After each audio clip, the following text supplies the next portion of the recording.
Well, that was a terrible week. I didn't have Sergio Aguero, which meant that I didn't captain Sergio Aguero, which means I'm basically 40 points behind the whole rest of the competition. I scored 49 points versus the average of 61. Any week where you're scoring below the average score, it's a pretty bad week. You're falling behind versus generally speaking, everyone you're playing against. It's a good time to remember, look, that this game is meant to be for fun, right? None of us are really experts, even if we proclaim to be. We're all just guessing. We never have any control over the outcomes. So when you have a good week or a bad week, it's a good idea not to get too carried away.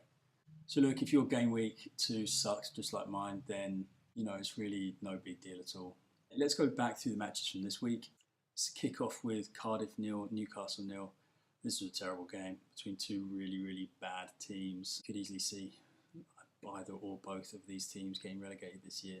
Neil Etheridge, the Cardiff keeper's done great though. He got a clean sheet, saved a penalty. 2 weeks in a row he's done that now, which is good for him. Kennedy hit a very poor penalty. It looked like he was going to get some points right at the end of that game, but he had a nasty foul in that game too. I was kind of optimistic about picking him. He's certainly got a good price at 5 million, but based on what I've seen, I'm not entirely sure that he's a great player to go for. Everton 2, Southampton 1. So Richarlison scored again. He's had a great start to his career at Everton. Obviously, lots of people are signing him. But another player to think about was Theo Walcott. He got the other goal for Everton and got the assist for Richarlison's goal. So maybe he's worth having a look at for some differential points if you're looking to make up some ground.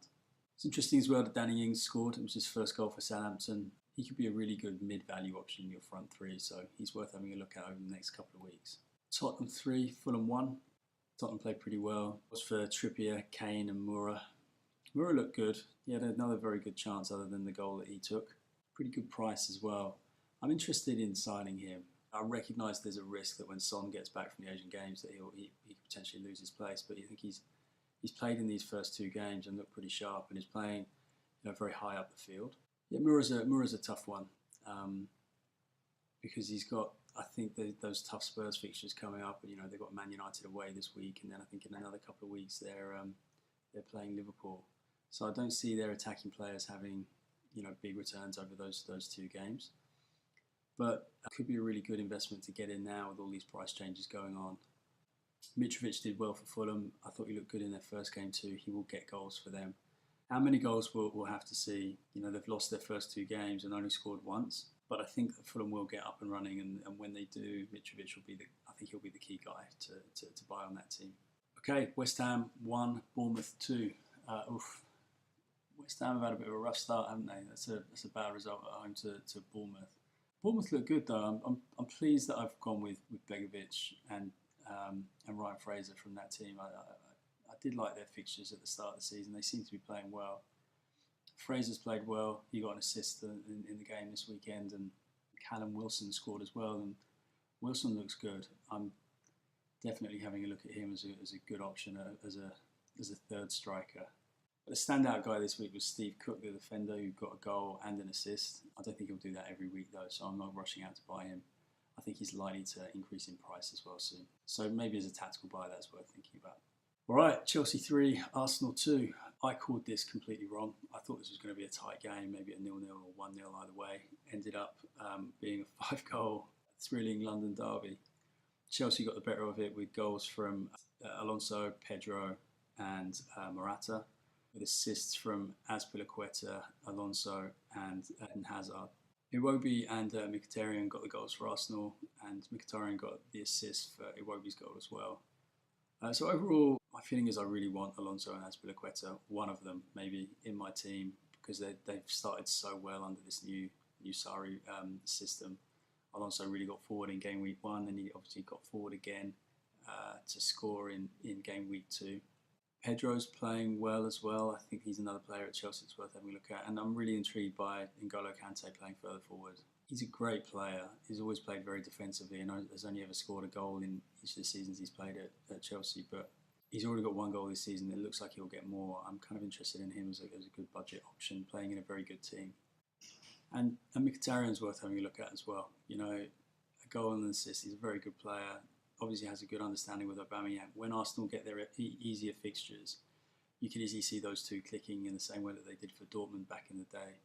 He's a relatively decent price as well, so I might hold off on him this week, but I'm definitely thinking about him for future game weeks. Aubameyang missed a great chance. He won't miss many of those. I think there's some goals coming from him and from Arsenal over the next few weeks, so I'm still really interested in signing him. My plan at the beginning of the season was to go for him for game week 3, and I think I'm going to stick with that. Okay, Burnley 1, Watford 3. I mean, who cares really? Andre Gray looked good up front for Watford. They've started well and won 2, won 2 games and scored a few goals. They have got Palace next weekend. Should be a good game. I think it'll be very tight though. 2 pretty evenly matched teams. I'm not particularly interested in this Watford team. And Burnley just look inconsistent, and I think they're a little bit distracted by the Europa League. They've got a lot of those games early in the season. I'm just not feeling it when it comes to Burnley. Okay, Man City 6, Huddersfield 1. Sergio Aguero did quite well, didn't he? I'm not really going to talk about that because it's too painful. Obviously, he had a great game, and I can't afford to not have him in my team next week because I need to keep pace with people that I've already lost ground on. And Man City's fixtures look so good. If he's going to keep getting picked, then he'll get goals and points, and I just need to have a part of that. It was a shame that Bernardo Silva didn't get involved in any of the attacking goals. Maybe a kind of a point for concern, and maybe that's why he's priced a bit cheaper than some of those other midfielders. But he played the full 90 minutes again, which is encouraging. It's a bit weird to see Raheem Sterling get dropped. I think any of these Man City midfielders or strikers are going to be subject to that rotation policy, and it's going to be difficult. But with that risk comes great reward because they're going to thump more teams like they thumped Huddersfield on the weekend. So far, based on the first 2 game weeks, you've got to say that Man City look like the Man City of last season and probably will win the league by some distance. Their team's a little bit more settled, and the attacking players have played with each other a little bit more. Really, only Riyad Mahrez coming in has done anything to change that, and I think that they will settle down. Okay, Brighton 3, Man United 2. I'm obviously biased as a Palace fan, but I still don't think Brighton are actually particularly good. I'm quite surprised by this result. They showed against Watford last week that they weren't that great. They managed to lose there. So, if Brighton aren't that good, then what does that say about Man United? I mean, it was a really bad performance from them. Really didn't show up at all. It seems weird to me that Alexis Sanchez didn't play. I'm not sure I really buy this kind of sudden late injury story. And overall, I just don't feel great about Man United. That said, as I kind of said in my season preview, I don't think they're going to be that good. But Pogba and Lukaku are probably going to score goals and maybe worth picking anyway. And that's exactly what happened against Brighton. They both got a goal. So if you have them in your team, ultimately who cares if Man United are winning? So does it matter that Man United are rubbish? Probably not. Okay, last game to talk about is Crystal Palace 0, Liverpool 2. Obviously, I was very disappointed with this one. Didn't really like the referee's performance at all. I think it showed that Palace are a pretty good team, though. I'm still feeling pretty buoyant about their prospects for the season. I thought, given that Liverpool are probably the second best team in the country, I went toe to toe with them and played quite well. And I think we're unlucky not to score, and I think 2-0 was a bit flattering for Liverpool. Certainly with the second goal coming as a result of Palace pushing for an equaliser right at the death of the game. I thought Christian Benteke was very poor throughout the game, which is the only thing that gives me a little bit of doubt when it comes to Palace. Or is there going to be a striker on the end of some of the chances that they're going to create? Backup option, Sorloth doesn't look great either, so it could be tricky unless somehow Benteke can get a bit of confidence and start to find a bit of form again. There is a good player in there, one that's definitely capable of scoring 15 goals a season. I think he just needs a game or two against some maybe weaker opposition that Palace can bully a little bit, and fingers crossed he can just start to dominate in the air again, because he has been such a fantastic player. I mean, there's a reason why he was so good at Aston Villa and that Liverpool signed him in the first place. Zaha was pretty quiet as well. Milivojevic had a pretty quiet game as well, and I know they're both very popular picks in the game. They will come good. I'm sure they'll be strong again next week against Watford. In fact, Wilfried Zaha has a bit of history with Watford. He generally plays very well against them, and they don't like him very much as a result. But he's typically got lots of goals and assists against them in the past, so although Watford do look very good. But Liverpool look good. I mean, I still think they are a couple of notches below Man City. but they did look good. I was very impressed with Naby Keita. I'd never actually seen him play before, and I thought that he was very instrumental. He was a very good link between the midfield and the attack. Milner took and scored the penalties. If he continues to take penalties, it's interesting. If those duties end up going back to, Salah or Firmino at any point, or potentially even Mane, then that'll have a big impact on the game. But right now, if Milner is taking penalties for them and Salah continues to win penalties in that kind of fashion, then he'd be a good pick because he's going to end up getting a lot of points. Roberto Firmino had a quiet game.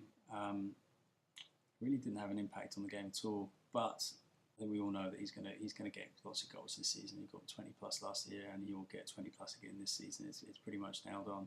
Okay, so here's the rundown of my team and how it did in game week 2. All right, winners from my team. I was very happy with Salah, Mendy, Fraser and Kane. They all did what I was hoping that they would do.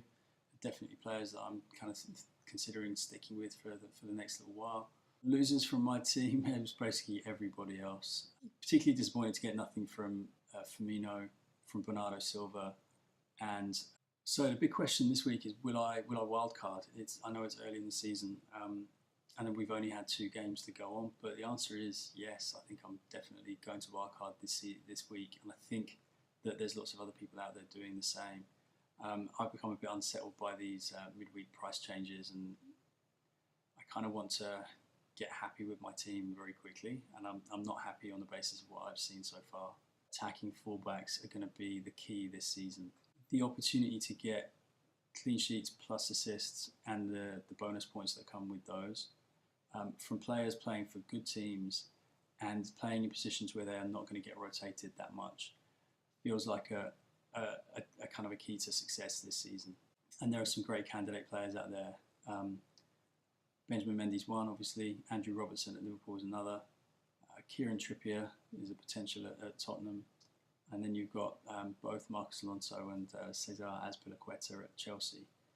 And I kind of want to build from a base of at least some of those players playing every week. I also need to sign Sergio Aguero to stay in touch with the pack. He's just such a good player. I'm kind of kicking myself that I didn't have him in from the very start. I also want to gamble a bit with Aubameyang. I think Arsenal are going to go on a run now where they play a little better. And I think they've performed okay against two of the strongest teams in the league, but they're going to play a lot of the weaker teams now, and they've got a lot of firepower up front, and I think that he's going to start getting a lot of goals. My hope is that not many other people are picking him too, and that I can start to make up some ground on those people that have got Sergio Aguero in their team.